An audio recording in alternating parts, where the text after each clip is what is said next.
नमस्कार, आप देख रहे हैं आज तक। आपके साथ मैं हूं सईद अंसारी। स्वागत है आपका दस्तक में। आज हम दस्तक देंगे चीन के उस डर पर, या यूं कहें कि चाल पर, जो प्रधानमंत्री नरेंद्र मोदी के लाल किले वाली ललकार के 2 दिन बाद सामने आई है। प्रधानमंत्री नरेंद्र मोदी ने लद्दाख पर तीखे तेवर दिखाए तो जवाब में चीन शांति का जाप करने लगा। लेकिन बड़ा सवाल यही है कि ये शांति राग कहीं साजिश की कोई नई आग तो नहीं है।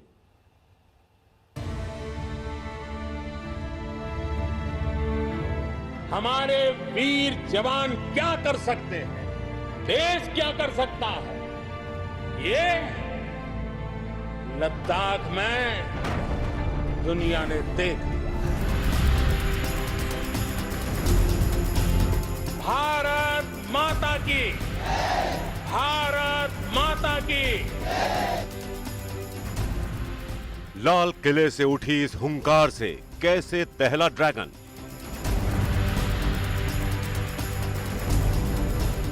तीन 3,800 किलोमीटर दूर बैठे शी जिनपिंग की क्या हालत थी।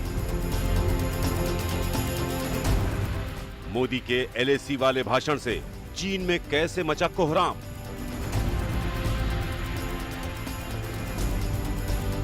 पीएम मोदी की ललकार से कैसे रास्ते पर आ गया चीन। प्रधानमंत्री नरेंद्र मोदी ने लाल किले से 130 करोड़ हिंदुस्तानियों को बताया कि कैसे लद्दाख में चीन की धूर्तता और साजिश को नाकाम किया गया, तो दुनिया की बड़ी बड़ी शक्तियों के कान खड़े हो गए। और आजादी के 75 वर्ष जब पूर्ण होंगे। सवाल उठा कि प्रधानमंत्री नरेंद्र मोदी ने किसी साधारण रैली में नहीं, बल्कि लाल किले की प्राचीर से चीन को उसकी हिमाकत के लिए खरी खरी सुना दी, तो चीन की प्रतिक्रिया क्या होगी। भले ही पीएम ने चीन का नाम नहीं लिया, लेकिन उनका भाषण का हर शब्द बीजिंग पर बिजली बनकर गिर रहा था। बुद्धा वाले तेवर से चीनी हुकूमत का हेडक्वार्टर जिंगनहाई दहल उठा। चीन के राष्ट्रपति शी जिनपिंग जिंगनहाई में बैठकर अपने सलाहकारों से मंत्रणा करने लगे कि हिंदुस्तान के आक्रामक तेवर को शांत कैसे किया जाए। जिनपिंग और उनके सलाहकारों को लग गया कि उन्होंने सोए हुए शेर को जगा दिया है। जिनपिंग को उस फैसले पर अफसोस होने लगा होगा कि क्यों 5 मई को एलएसी पर सैनिक खुराफात का हुक्म दिया था। वो अफसोस चीन के इस बयान के रूप में सामने आ रहा है। चीन के विदेश मंत्रालय के प्रवक्ता झाओ लिजियान का बयान आया है। हमने प्रधानमंत्री नरेंद्र मोदी के भाषण पर ध्यान दिया। 100 करोड़ से ज्यादा आबादी वाले हम दोनों उभरती शक्ति वाले पड़ोसी देश हैं। ऐसे में चीन और भारत का विकास न सिर्फ दोनों देशों और इनके निवासियों को फायदा पहुंचाएगा, बल्कि दुनिया और इस क्षेत्र में स्थिरता, शांति के लिए सकारात्मक ऊर्जा और समृद्धि लेकर आएगा। बहुत पुरानी कहावत है कि आया ऊंट पहाड़ के नीचे। ये चीन का ऊंट हिंदुस्तान की सामरिक शक्ति के पहाड़ के नीचे तब आया जब भारत ने लद्दाख में एलएसी पर चीन को मुंह तोड़ जवाब दिया, जब भारत ने चीन की धमकियों को नजरअंदाज करके अपनी सेना झोंक दी, जब गलवान घाटी से चीनी सैनिकों को पीछे हटना पड़ा, जब दुनिया के तमाम देश भारत का कूटनीतिक समर्थन करने लगे, जब भारत ने चीनी सामान का बहिष्कार करना शुरू कर दिया। और इसीलिए जब लाल किले से भी प्रधानमंत्री मोदी ने लोकल के लिए वोकल का नारा बुलंद किया, तो चीन के कारोबारी हौसले कुंद होने। ड्रैगन की पुरानी आदत रही है कि वो बात बात पर आंखें दिखाना चाहता है, लेकिन इस बार हिंदुस्तान के तेज और ताकत के सामने उसकी आंखें चौंधिया गईं। लाल किले से प्रधानमंत्री मोदी ने इशारों में ही जब चीन को बेनकाब कर दिया, तो सहमे हुए चीन का जवाब कुछ इस तरह आया है। चीन और भारत के बीच आपसी सम्मान और समर्थन का ही सही रास्ता है और दोनों देशों के दूरगामी हितों के लिए सही है। चीन भारत के साथ लगातार काम करना चाहता है ताकि राजनीतिक तौर पर आपसी विश्वास को बढ़ाया जा सके, मतभेदों को ठीक से दूर किया जा सके, सहयोग को मजबूत बनाया जा सके और संयुक्त रूप से द्विपक्षीय संबंधों की रक्षा की जा सके। चीन के विदेश मंत्रालय के सबसे बड़े प्रवक्ता को बहुत ध्यान से सुनिए। लाल किले से अपने 85 मिनट के भाषण में प्रधानमंत्री नरेंद्र मोदी ने कमोबेश हर मुद्दे को छुआ, लेकिन उसमें युद्ध और सेना की भी बात हुई। प्रधानमंत्री ने 6 बार युद्ध और 6 बार ही लद्दाख का नाम लिया। 10 बार आर्मी का जिक्र किया तो सबसे ज्यादा 32 बार आत्मनिर्भर शब्द का। प्रधानमंत्री मोदी ने सबसे ज्यादा जिस शब्द का इस्तेमाल किया वो आत्मनिर्भर है, लेकिन चीन ने आत्मनिर्भर भारत में अपनी बदहाली के छुपे इशारों को पढ़ लिया है। आज तक ब्यूरो। लद्दाख में भारत ने चीन के फौजी पांव उखाड़ दिए। इससे चीन को यह समझ में आ गया कि भारत से दोस्ती करने में ही उसकी भलाई है और इसीलिए चीन अब दोस्ती का राग अलापने लगा है। लेकिन इसके पीछे एक बड़ा कारण अमेरिका और ताइवान का चीन के खिलाफ आक्रामक रुख भी है। अमेरिका के तेवर बता रहे हैं कि वो ताइवान के हाथों चीन की बर्बादी की स्क्रिप्ट। जब समंदर में अमेरिका ने ललकारा तो चीन का त्राहिमाम। चीन को याद आया हिंदुस्तान से दोस्ती और पड़ोसी धर्म। भारत और अमेरिका के बीच समंदर में फंस गया है ड्रैगन। भारत, अमेरिका, ताइवान के साथ चीन रह गया खाली हाथ। एलएसी पर हिंदुस्तानी ताकत ने चीन को खदेड़ दिया तो समंदर में हिंदुस्तान और अमेरिका की ताकत से चीन के पांव उखड़ने लगे। दक्षिण चीन सागर की लहरों पर इन दिनों भूचाल चढ़ा है। अमेरिका और ताइवान के बीच नजदीकियों से चीन को मिर्ची लग गई है। ताइवान पर अवैध दावा ठोकने वाले चीन के हाथ पांव फूल गए हैं। ताइवान और अमेरिका के बीच F-16V फाइटर जेट की डील क्या हुई, चीन आग बबूला हो गया है। चीन ने ताइवान को तबाह करने की धमकी दे डाली है। चीन के सरकारी अखबार ग्लोबल टाइम्स के मुताबिक पीपुल्स लिबरेशन आर्मी अपनी क्षमता को बढ़ा रही है और अगर जरूरत पड़ी तो वो सैन्य कार्रवाई करेगी। चीन के जंगी जहाज ताइवान के एयर स्पेस को तबाह कर सकते हैं और अमेरिका का F-16V उनके सामने उड़ान तक नहीं भर पाएगा। अमेरिका ताइवान को F-16 बेचने जा रहा है, करीब क्वांटिटी 90 है। मेरा ख्याल है यह बहुत अच्छा डेवलपमेंट है हिंदुस्तान के दृष्टिकोण से और चीन के खिलाफ जो अमेरिका ये कदम उठा रहा है ये बहुत ही सराहनीय है। लेकिन अमेरिका की मदद से ताइवान ने तय कर लिया है कि चीन के विस्तारवाद को नकेल वही पहनाएगा। ताइवान अच्छे से समझ गया है कि दक्षिण चीन सागर में चीन की दादागिरी से कई देश परेशान हैं। ड्रैगन इस क्षेत्र में अपना दबदबा चाहता है। 9-9 के जरिए चीन ने दक्षिण चीन सागर की घेराबंदी कर रखी है, लेकिन अमेरिका की दक्षिण चीन सागर की मौजूदगी से ही चीन की नींद हराम है। चीन को सबक सिखाने के लिए ताइवान ने अमेरिका की हथियार निर्माता कंपनी लॉकहीड के साथ $65 अरब के F-16 फाइटर जेट खरीदने का सौदा किया तो चीन बिलबिलाने लगा। ताइवान अमेरिका से 90 फाइटर जेट खरीदेगा जो अत्याधुनिक तकनीक और हथियारों से लैस होगा। प्रोपेगेंडा फैलाने में माहिर ग्लोबल टाइम्स ने एक्सपर्ट्स के हवाले से लिखा, पीएलए के लिए F-16V फाइटर जेट खतरा हो सकते हैं, लेकिन पीएलए के पास उसकी टक्कर में J-10B और J-10C फाइटर जेट हैं, और तो और J-11 का तो वो सामना भी नहीं कर सकते। J-20 की टक्कर का तो कोई दूसरा जेट है ही नहीं। ताइवान और अमेरिका की जोड़ी से चीन इस कदर घबरा गया है कि वो अब भारत से पंगा लेना नहीं चाहता। इसीलिए प्रधानमंत्री मोदी के आक्रामक तेवर पर वो शांति का जाप करने लगा है। जितेंद्र बहादुर सिंह, दिल्ली, आज तक। एक बड़ी खबर इस वक्त आ रही है। जम्मू कश्मीर के कुलगाम में सीआरपीएफ कैंप पर आतंकवादियों ने हमला किया है और आज ये दिन का दूसरा हमला है। कुलगाम में सीआरपीएफ के कैंप पर ये हमला हुआ है। 3 लोग इसमें गंभीर रूप से घायल बताए जा रहे हैं और ये 3 हमारे सिपाही हैं। 3 जवानों के घायल होने की खबर आ रही है। कोई हताहत नहीं हुआ है। कश्मीर में आज दूसरा आतंकवादी हमला है। सुबह हमले में हमारे 3 जवान शहीद हुए थे, लेकिन उसके बाद उन आतंकवादियों को मार गिराया था हमारी सेना ने, जिन्होंने ये हरकत की थी। चीन पर एक बार फिर से लौटते हैं। चीन 2 मुँहे सांप से भी ज्यादा खतरनाक है। एक तरफ चीन शांति की दुहाई दे रहा है तो दूसरी तरफ पाकिस्तान की जिहादी शॉपिंग भी करवा रहा है। भारत के खिलाफ पाकिस्तान की बड़ी साजिश का खुलासा हुआ है। भारत में आतंकवादियों की घुसपैठ कराने के लिए पाकिस्तान चीन से बुलेट प्रूफ जैकेट्स और बुलेट समेत तमाम चीजें खरीद रहा है। देखिए पाक चीन के डर्टी गेम पर हमारी ये एक्सक्लूसिव रिपोर्ट। हिंदुस्तान के खिलाफ चीन पाकिस्तान का डर्टी गेम। लद्दाख में हारे चीन को भी आतंक का सहारा। मोदी से मिली मात तो चीन को पाकिस्तान का साथ। चीन के पास पाकिस्तान की जिहादी शॉपिंग लिस्ट। पाकिस्तानी आतंकियों का आर्म सप्लायर चीन।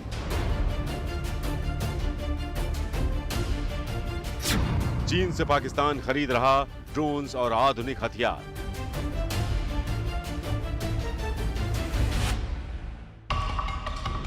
चीन ने सोचा नहीं था कि गलवान में छेड़ा गया घमासान उसके लिए शर्मनाक पराजय का सबब बन जाएगा। अब चीन गलवान घाटी में हारा तो उसको पाकिस्तान के आतंकवाद का सहारा मिला। बल्कि ये कहिए कि चीन और पाकिस्तान दोनों ही आतंकवादियों के सहारे हो गए। इसलिए पाकिस्तान चीन से आतंकवादियों के लिए ड्रोन्स और दूसरे अत्याधुनिक हथियार खरीद रहा है। ये चीन और पाकिस्तान की बहुत बड़ी साजिश है और चीन तब तक बाज नहीं आएगा जब तक हिंदुस्तान उसको उसी की भाषा में जवाब न दे। यानी दूसरे लफ्ज़ों में हमको कई प्रकार का इक्विपमेंट जो है, कई प्रकार के हथियार है, अभी इस समय वियतनाम को देने चाहिए, इंडोनेशिया को देने चाहिए, ताइवान को देने चाहिए, ताकि चाइना को साफ तौर पे नज़र आए कि अगर वो हमारे यहाँ इस माफी की कार्रवाई कर सकता है तो हिंदुस्तान भी बड़े पैमाने पर उसके दुश्मनों को इक्विप कर सकता है। चीन आज दुनिया के लिए सबसे बड़ा खतरा बन गया है। कोरोना वहां से फैला जो दुनिया में सबसे बड़ी महामारी बन चुका है। समंदर में दादागिरी वो कर रहा है। पाकिस्तान जैसे आतंकवाद को प्रायोजित करने वाले देश की खुल्लम खुल्ला मदद वो करता है और अब तो सीधे सीधे आतंकवादियों की मदद में उतर आया है।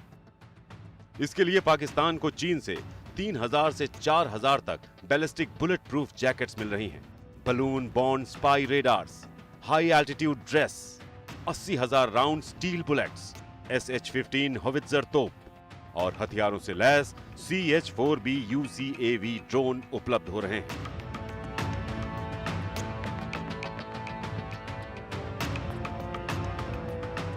एक तरफ पाकिस्तान की ओर से कश्मीर घाटी में बड़े पैमाने पर घुसपैठ कराने के लिए आतंकवादियों को ट्रेनिंग दी जा रही है, तो दूसरी ओर इन नापाक हरकतों को पर्दे के पीछे से इस्लामाबाद को चीन का पूरा समर्थन हथियारों की जिहादी खेप से मिल रहा है।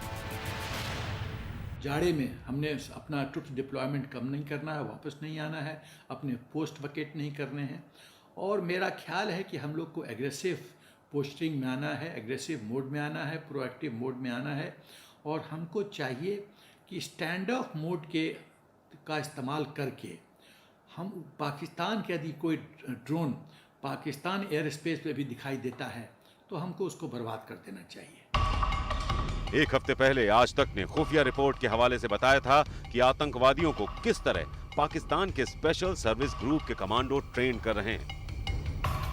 पाकिस्तान अफगानिस्तान की सीमा वाली पहाड़ियों पर तालिबानी, अफगानी और पठानी आतंकियों को हथियारों की ट्रेनिंग दी जा रही है। एक तरफ पाकिस्तानी सेना आतंकियों की मदद कर रही है, दूसरी तरफ पाकिस्तानी कब्जे वाले कश्मीर में बड़ी वारदात को अंजाम देने के इरादे से लॉन्च पैड एक्टिव किए गए हैं। खुफिया इनपुट्स के मुताबिक यहां करीब 380 आतंकवादियों को पाकिस्तान ने घुसपैठ के इरादे से इकट्ठा कर रखा है। पाकिस्तान का चीन से जिहादी शॉपिंग करने का मकसद आतंकवादियों को अत्याधुनिक हथियारों और साजो सामान से लैस करना है। सबसे पहले चीन से Pakistan military combat ballistic bullet proof jacket खरीद रहा है। सूत्रों की माने तो इन जैकेट्स को पाकिस्तानी सेना अपनी मुजाहिद बटालियन को देने जा रही है। ये बटालियन नियंत्रण रेखा पर घुसपैठ के वक्त जैश ए मोहम्मद, लश्कर तैयबा और अन्य संगठनों के आतंकियों को घुसपैठ कराने में मदद करती है। पाकिस्तान का मंसूबा उन्हें बुलेट प्रूफ जैकेट्स का कवच देकर घाटी के अंदर पहुंचाना है। चीन से Islamabad balloon bond spy radars खरीद रहा है, जिसे वो LOC पर तैनात करने वाला है। इनके जरिए वो हमारे जवानों की गतिविधि पर नजर रखना चाहता है, साथ ही आतंकियों को अलर्ट करना भी। पाकिस्तान का इरादा सर्दियों में आतंकियों की घुसपैठ का होता है, इसलिए वो चीन से भारी मात्रा में हाई एल्टीट्यूड ड्रेस मंगा रहा है।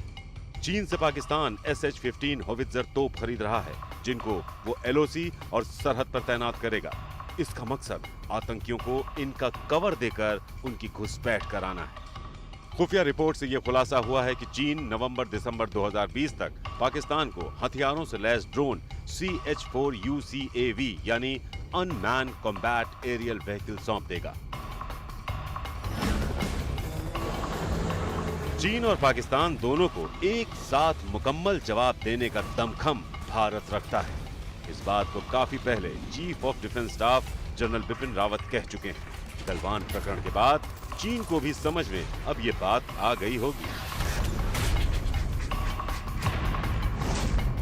पाकिस्तान और चीन मिलकर भी जम्मू और कश्मीर में अब आतंकवाद की खेप भेज नहीं सकते, क्योंकि हमारी सेना के जाबाज वीर वहां पूरे दमखम से तैनात हैं। चीन की ये कोशिश है कि उसको समयबद्ध तरीके से हथियार पहुंचाए जाएं। जानकारी ये है कि पाकिस्तान ऐसी ही एक जिहादी शॉपिंग कर रहा है, जिसका इस्तेमाल आतंक फैलाने के लिए वो कर सकता है। चीन इन तमाम चीजों के लिए पाकिस्तान की पुरजोर मदद कर रहा है, जिससे कि वो भारत को अस्थिर कर सके।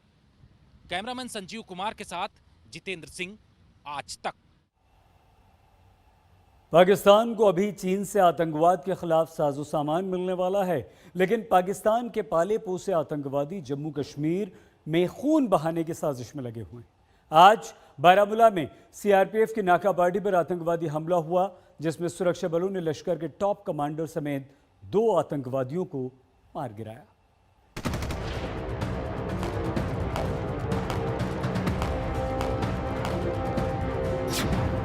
बारामूला में 2 आतंकवादियों का काम तमाम। लश्कर का टॉप कमांडर सज्जाद उर्फ हैदर मारा गया। पाकिस्तान के लिए बज गई है खतरे की घंटी। न चीन का ड्रोन काम आएगा, न बैलिस्टिक बुलेट प्रूफ। अब भी संभल जाओ पाकिस्तान, चीन नहीं आएगा काम। पाकिस्तान चीन से स्टील बुलेट्स और बैलिस्टिक बुलेट प्रूफ जैकेट्स मंगा रहा है, लेकिन भूल जाता है कि हिंदुस्तान के जांबाज योद्धा उसके आतंकवादियों के लिए यमदूत हैं। कश्मीर के बारामूला में CRPF की नाका पार्टी पर आज आतंकवादियों ने घात लगाकर हमला किया, लेकिन हमला करने वाले 2 आतंकियों का सेना ने काम तमाम कर दिया है। इनमें से एक आतंकी सज्जाद उर्फ हैदर लश्कर का टॉप कमांडर है, जिसका खात्मा सुरक्षा बलों के लिए बड़ी कामयाबी माना जा रहा है। 3 मिलिटेंट आए और आड़ लेकर CRPF पुलिस के नाका पर उसको अंधाधुंध फायरिंग शुरू कर दिया, जिसमें हमारे 2 CRPF के जवान और एक हमारे पुलिस के शहीद हो गए। आतंकवादियों के कब्जे से सुरक्षा बलों ने एक AK-47 और गोला बारूद बरामद किया है। सेना ने पूरे इलाके को घेर लिया है और तीसरे आतंकी की तलाश जारी है। उत्तरी कश्मीर के बारामूला जिले के क्रीरी इलाके में आज सुबह सुरक्षा बलों पर हुए आतंकी हमले में CRPF के 2 जवान और पुलिस का 1 जवान मारा गया। ये हमला तब हुआ जब साझा तौर पर सुरक्षा बलों की तैनाती एक सड़क पर हो रही थी, जब अंधाधुंध मिलिटेंटों ने सुरक्षा बलों पर गोलीबारी की। इस हमले में CRPF की 119वीं बटालियन के 2 जवान भी शहीद हुए हैं, जबकि जम्मू कश्मीर पुलिस के 1 अफसर भी शहीद हो गए। लेकिन अपनी वीरता और दिलेरी की कीमत पर इस साल हमारी सेना और सुरक्षा बलों ने 160 आतंकियों का सफाया कर दिया है। अशरफ वानी, श्रीनगर, आज तक। दस्तक में आज के लिए बस इतना ही। अपना बहुत ख्याल रखिएगा। आगे देखिए गया गुजरात पानी में चित्रा के साथ। देखते रहिए आज तक। नमस्कार, मैं हूं अंजना ओम कश्यप। हमें उम्मीद है ये वीडियो आपको पसंद आया होगा। लेटेस्ट खबरों के लिए यूं ही देखते रहिए आज तक, और इस वीडियो के पसंद आने पर लाइक, शेयर एंड सब्सक्राइब करना ना भूलें।